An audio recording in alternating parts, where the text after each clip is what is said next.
High friends, welcome to our new blog. खरं तर हा ब्लॉग बऱ्याच दिवसांनी येतोय आणि रेसिपी शोवरती मला खूप सगळ्या कमेंट्स येत होत्या की ताई, किती दिवस झालं तुम्ही एक सुद्धा डेली ब्लॉग आमच्याबरोबर शेअर केलेला नाहीये. एखादा तरी ब्लॉग आमच्याबरोबर शेअर करा, जेणेकरून आम्ही सई आणि राणाला बघू शकतो, भेटू शकतो. आम्हाला त्यांना म्हणजे आम्ही त्यांना खूप मिस करतोय. तर यासारख्या खूप सगळ्या बऱ्याचशा कमेंट्स होत्या आणि मी प्रत्येकाला उत्तर देत होते की हो, ब्लॉग शूट करेल, लवकरच करेल, ब्लॉग शूट करेल, लवकरच करेल. तर म्हटलं चला आज फायनली व्लॉग शूट करूयात, तुमच्या सगळ्यांना सई आणि राणाची भेट घडवून देऊयात. तर त्याच्यामुळे आजचा व्लॉग मी हा स्टार्ट करते. आता आजच्या व्लॉगमध्ये काय असेल, कशा पद्धतीचं असेल असं काही ठरलेलं नाहीये. जशा जशा गोष्टी घडत जातील तशा तशा त्या तुमच्यासमोर येत राहतील. तर सध्या आहे ना, थंडीचे दिवस आहेत, पण जे काही वादळ वारं सांगितले तर त्याच्यामुळे सगळीकडचंच वातावरण खूप छान झालंय आणि थंडी खूप जास्त प्रमाणात वाढलेली आहे आमच्या इकडे पण. आणि आता सकाळचे 8 वाजलेलेत आणि अक्षरशः धुकं इथपर्यंत आलेलं आहे, म्हणजे आमच्या समोर. आणि हे छान असं धुकं बघण्यासाठी मी आणि राधिका वरती आलेलो आहेत, का तर वरनं छान असा हा नजारा दिसतोय.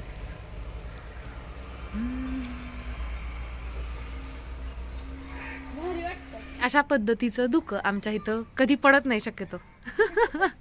जरी थंडी असली तरी अशी धुकं वगैरे नाही पडत इतकं. सई स्कूलला गेलेली आहे आणि ज्यावेळेस सईला उठवत होते तर त्यावेळेस सईला उठवण्याच्या आवाजामध्ये राणा सुद्धा उठला आणि राणाची कटिंग करायची होती. बरेचसे दिवस झाले त्याचे केस थोडेसे वाढलेले होते आणि नानांना म्हटलं त्याची कटिंग करा, तर त्यांनी डायरेक्ट त्याचा टक्कल करून आणलेला आहे. तर गरम पाणी आहे, म्हटलं जरी थंडी असली तरी पटकन आंघोळ घालून घ्यावी त्याला. तर आता राणाला आंघोळ घालून घ्यावी. कुटकुट कसं केला ऐ, कशा केला टक्कल, कसा केला तुझा? तसं केलं होय. आणि रडला का तू? हा, जगाच्या पाठीवर तुम्ही कुठेही जा, आई ही शेवटी आईच असते. ती नेहमीच आपल्या मुलांसाठी चांगल्याच वस्तूची निवड करत असते. इथे मामाअर्थने आपल्यासारख्या हजारो लाखो मातांचं जे काम आहे ते डोक्यात घेऊन, त्यांची काळजी डोक्यात घेऊन आपल्या लहान मुलांसाठी चांगल्या प्रतीचे आणि ज्याच्यामध्ये नैसर्गिक घटक असतील अशा पद्धतीचे प्रोडक्ट तयार केलेले आहेत. इथे माझ्याकडे आहे Mamaearth moisturising bathing bar for babies. याच्यामध्ये गोट मिल्क, ओट मिल आणि शिया बटर आहे. त्याचबरोबर SLS स्लेस आणि पॅराबन फ्री सुद्धा आहे. टॉक्सिन फ्री, डर्मटॉलॉजिकली टेस्टेड आणि pH बॅलन्स्ड असा हा सोप आहे.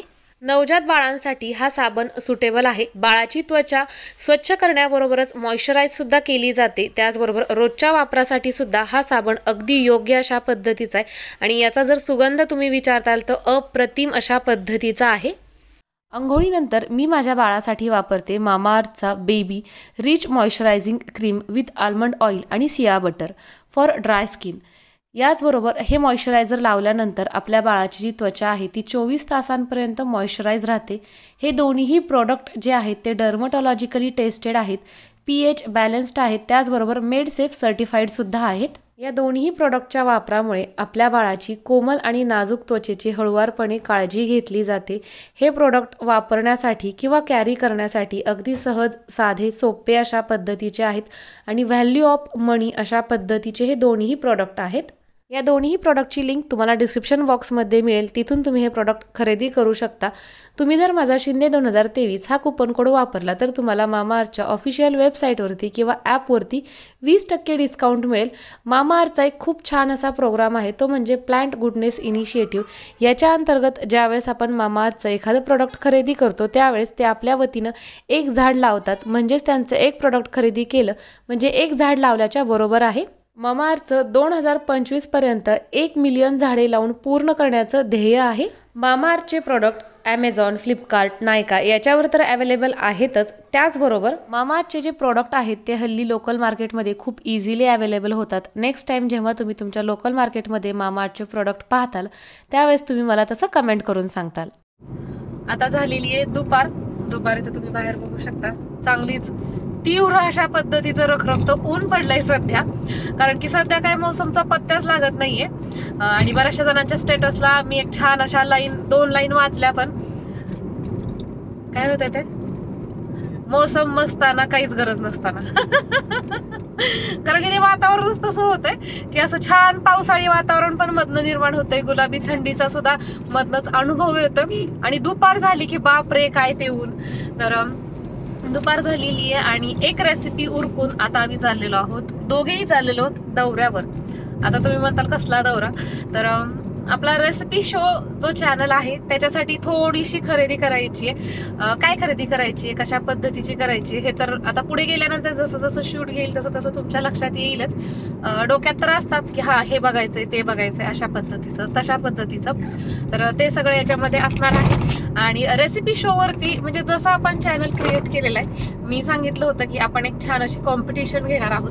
तर आणि बरेचसे जण मला कमेंट करायचे तिकडे त्या चॅनलवरती की ताई तुम्ही कधी कॉम्पिटिशन घेणार आहात किंवा कसली आहे काय आम्हाला सांगा. पण त्याचं प्रॉपर सगळं सेटिंग व्हायला आतापर्यंतचा वेळ गेला आणि त्याचं पण थोडंसं शेड्यूल आजच्या आमच्या या दिवसामध्ये आहे. त्याच्याशी संबंधित पण आम्हाला थोडीशी कामं करायची आहेत, त्याच्यामुळे आज आम्ही बाहेर पडलेलो आहोत. तर ती कॉम्पिटिशन काय असणार आहे, कॉन्टेस्ट काय असणार आहे हे जाणून घेण्यासाठी तर तुम्हाला आपल्या रेसिपी शोवरती जावं लागेल, तिथेच आपल्याला फॉलो करावं लागेल. तर आता बघतोय, आता बरेचसे लांब आलेलो. कुठं चाललोय आपण? आम्हाला आहे ना थोडीशी झाडी घ्यायची, अशी छोटी छोटी रोपं वेली, तर कशातनं पाहायचंय. तर इकडे एक नर्सरी आहे, कंदर ना, कंदरला चाललोय. तिथं नर्सरी आहे, पण आता हे जे वातावरण बघता तिथली पण झाडं अशी कमी झालेली असू नये नर्सरीतली, म्हणजे मग मिळवलं, नाहीतर मग आमचा खूप मोठा हेलपाटा होईल. घरापासून 40 किलोमीटर आणि घरापासून 40 किलोमीटर आणि त्यातनं रस्ता, बऱ्याचशा ठिकाणचा रस्ता खूप खराब होता. कारण की आता ऊसाच्या गाड्या, ऊसाचे ट्रॅक्टर सुरू झालेले, तर ऊसाच्या गाड्यांमुळे खूप असं रस्त्याचं नुकसान होतं, कारण की खूप जास्त जड अवजड वाहनं असतात ते.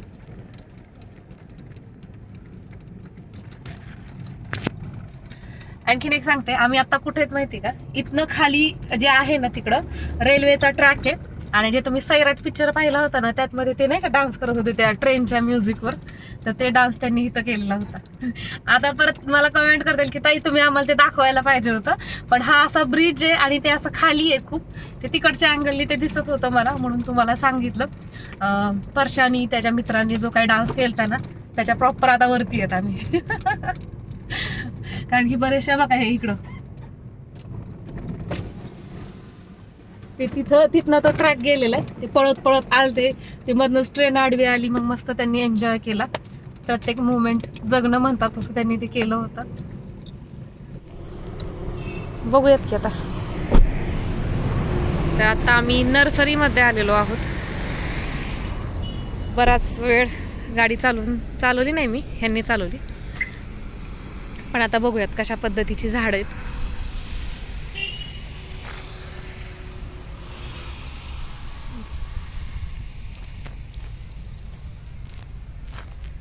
एवढ्या प्रवासात साधा चहा सुद्धा पाजला नाही.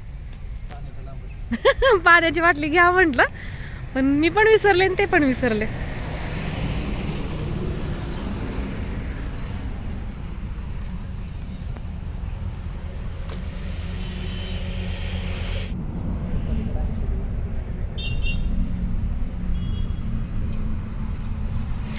हे पण छान वाटतं, हे ते लाल.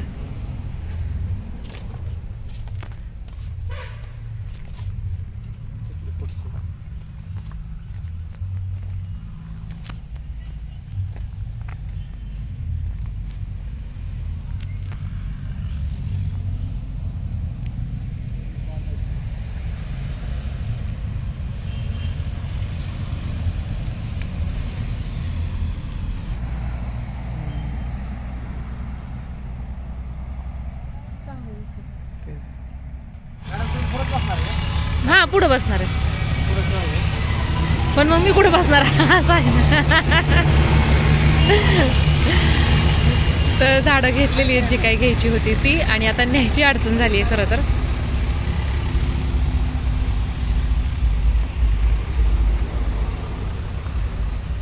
हा ती खालची वर ठेवली तरी होऊन जाते.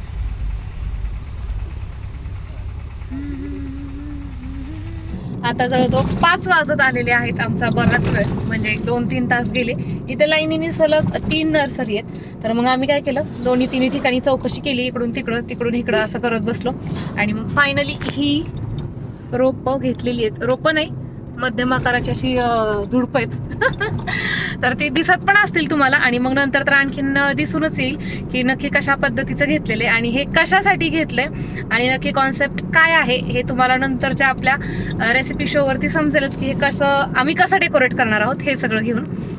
आता हे सगळं ह्यांची आयडिया, त्याच्यामुळे हे विचार करत बसले जातात की कसं करायचं, काय करायचं. आता सध्या माझ्या डोक्यात तर एकच विचार चालू आहे, कारण की आता डोकं दुखतंय तर चहा प्यायचा आहे.